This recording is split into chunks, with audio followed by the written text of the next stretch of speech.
Hello.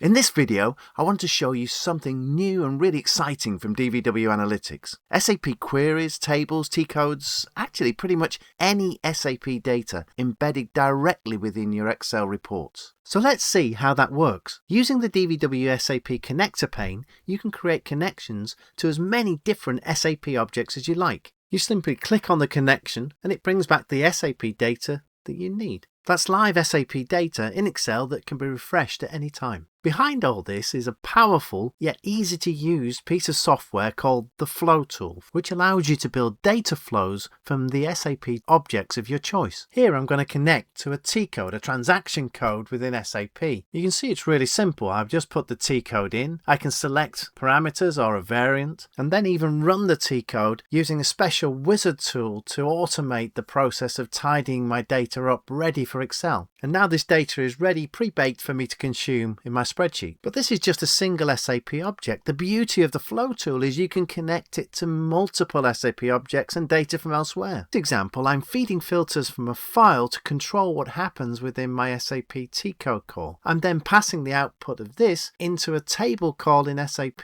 to extract only the matching records. There are further tools to manipulate and transform your data and even add your own Python code. When you've completed your workflow, you can check in the Flow Tool that the data you're going to send to Excel is ready for use. And when you're ready, you simply run the flow from Excel and extract the data directly from SAP. It really couldn't be any easier. SAP data straight to Excel for any user. Don't take my word for it though. Come to our website at dvwanalytics.com and try it out for yourself.